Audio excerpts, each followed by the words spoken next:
भगवान शिव के 12 ज्योतिर्लिंग देश के अलग अलग भागों में स्थित हैं। इन्हें द्वादश ज्योतिर्लिंगों के नाम से भी जाना जाता है। इन ज्योतिर्लिंग के दर्शन, पूजन, आराधना से भक्तों के जन्म जन्मांतर के सारे पाप समाप्त हो जाते हैं। वे भगवान शिव की कृपा के पात्र बनते हैं। सोमनाथ ज्योतिर्लिंग भारत का ही नहीं बल्कि इस पृथ्वी का पहला ज्योतिर्लिंग माना जाता है। यह मंदिर गुजरात राज्य के सौराष्ट्र क्षेत्र में स्थित है। शिव पुराण के अनुसार जब चंद्रमा को दक्ष प्रजापति ने क्षय रोग होने का शाप दिया था, तब चंद्रमा ने इसी स्थान पर तप कर श्राप से मुक्ति पाई थी। ऐसा भी कहा जाता है कि इस शिवलिंग की स्थापना स्वयं चंद्रदेव ने ही की थी। विदेशी आक्रमणों के कारण यह मंदिर 17 बार नष्ट हो चुका है और हर बार बिगड़ता बनता रहा है। नमस्कार दोस्तों, मैं पिया गोस्वामी स्वागत करती हूँ आपका अपने चैनल में। आज की वीडियो में हम आपको बताएंगे 12 ज्योतिर्लिंग और उनसे जुड़ी उनकी कहानियों के बारे में। तो चलिए स्टार्ट करते हैं। श्री सोमनाथ गुजरात प्रांत के काठियावाड़ क्षेत्र में समुद्र के किनारे बाबा सोमनाथ का विश्व प्रसिद्ध मंदिर स्थापित है। पहले यह क्षेत्र प्रवास क्षेत्र के नाम से जाना जाता था। यहीं भगवान श्री कृष्ण ने जरा नामक व्याध के वाण को निमित्त बनाकर अपनी लीला का संवरण किया था। यहाँ के ज्योतिर्लिंग की कथा पुराणों में कुछ इस प्रकार है कि प्रजापति दक्ष की 27 कन्याएं थीं। उन सभी का विवाह चंद्रदेव यानी चंद्रमा के साथ हुआ था, किंतु चंद्रमा का समस्त अनुराग व प्रेम उनमें से केवल रोहिणी के प्रति ही रहता था। उनके इस कृत्य से दक्ष प्रजापति की अन्य कन्याएं बहुत ही अप्रसन्न रहती थीं। उन्होंने अपनी यह व्यथा अपने पिता को सुनाई। दक्ष प्रजापति ने इसके लिए चंद्रदेव को अनेकों बार समझाया, लेकिन रोहिणी के वशीभूत उनके हृदय पर इसका कोई प्रभाव नहीं पड़ा। अंततः दक्ष ने क्रुद्ध होकर उन्हें क्षयग्रस्त हो जाने का शाप दिया। इस श्राप के कारण चंद्रदेव तत्काल क्षयग्रस्त हो गए। उनके क्षयग्रस्त होते ही पृथ्वी पर सुधाशीलता वर्षण का उनका सारा कार्य रुक गया।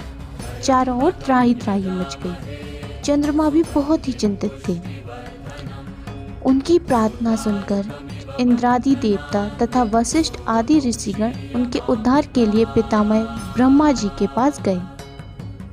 सारी बातों को सुनकर ब्रह्मा जी ने कहा, चंद्रमा अपने शाप विमोचन के लिए अन्य देवों के साथ पवित्र प्रवास क्षेत्र में जाकर मृत्युंजय भगवान शिव की आराधना करें। उनकी कृपा से अवश्य ही यह शाप नष्ट हो जाएगा और आप रोग मुक्त हो जाएंगे।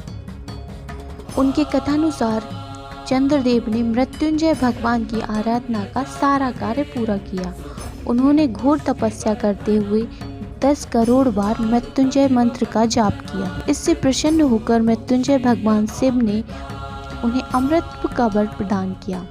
उन्होंने कहा, चंद्रदेव तुम शोक न करो, मेरे वर से तुम्हारा शाप मोचन तो होगा ही, साथ ही साथ प्रजापति दक्ष के वचनों की भी रक्षा हो जाएगी। कृष्ण पक्ष में प्रतिदिन तुम्हारी एक कला क्षीण होगी, किंतु पुनः शुक्ल पक्ष में उसी क्रम में तुम्हारी एक एक कला बढ़ती जाएगी। इस प्रकार प्रत्येक पूर्णिमा को तुम्हें पूर्ण चंद्रत्व प्राप्त होता रहेगा। चंद्रमा को मिलने वाले इस वरदान से सारे लोगों के प्राणी प्रसन्न हो उठे। सुधाकर चंद्रदेव पुनः 10 दिशाओं में सुधा वर्षण का कार्य पूर्ण करने लगे। शाप मुक्त होकर चंद्रदेव ने अन्य देवताओं के साथ मिलकर मृत्युंजय भगवान से प्रार्थना की कि आप माता पार्वती के साथ यहाँ पर विराज कर यहाँ के लोगों का उद्धार करें। भगवान शिव उनकी इस प्रार्थना को स्वीकार करके ज्योतिर्लिंग के रूप में माता पार्वती के साथ तभी से यहाँ रहने लगे। पावन प्रवास क्षेत्र में इस सोमनाथ ज्योतिर्लिंग की महिमा महाभारत, श्रीमद् भगवद गीता, स्कंद पुराण आदि में विस्तार की गई है। चंद्रमा का एक नाम सोम भी है। उन्होंने भगवान शिव को ही अपना नाथ स्वामी मानकर यहाँ तपस्या की थी। अतः इस ज्योतिर्लिंग को सोमनाथ कहा जाता है। इसके दर्शन, पूजन, आराधना से भक्तों के जन्म जन्मांतर के सारे पाप, दुष्ट कृत्य विनष्ट हो जाते हैं। वे भगवान शिव और माता पार्वती की अक्षय कृपा का पात्र बन जाते हैं। मोक्ष का मार्ग उनके लिए सहज ही सुलभ हो जाता है। उनके लौकिक पारलौकिक सारे कृत स्वयं वे हो जाते हैं।